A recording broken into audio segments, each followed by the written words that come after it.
Imaginez un instant que nous sommes dans une grande forêt enchantée, peuplée de créatures magiques et d'arbres qui murmurent des secrets.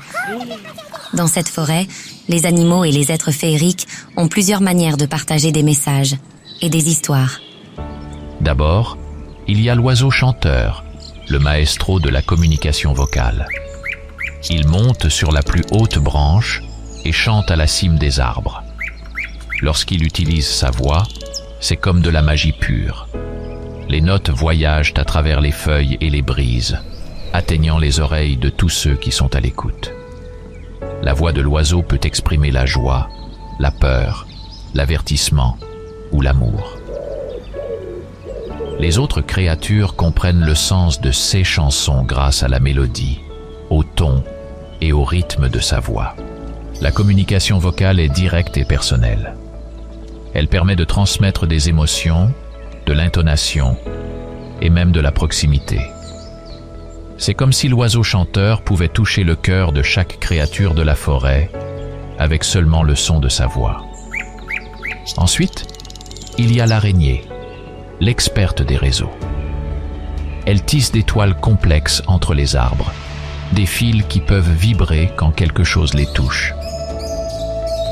Ces vibrations peuvent servir à communiquer des messages sur de longues distances, un peu comme notre Internet ou les messages textuels.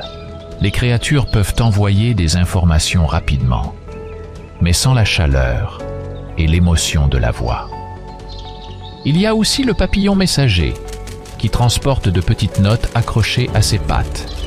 Il vole de fleur en fleur, de créature en créature, livrant des informations écrites. C'est un peu comme nos lettres ou nos emails.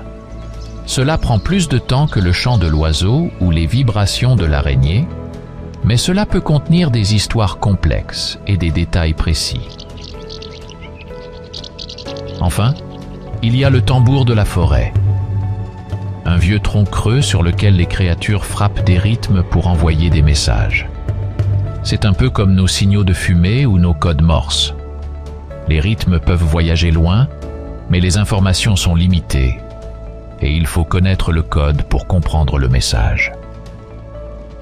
La communication par la voix est donc comme l'oiseau chanteur de notre forêt enchantée.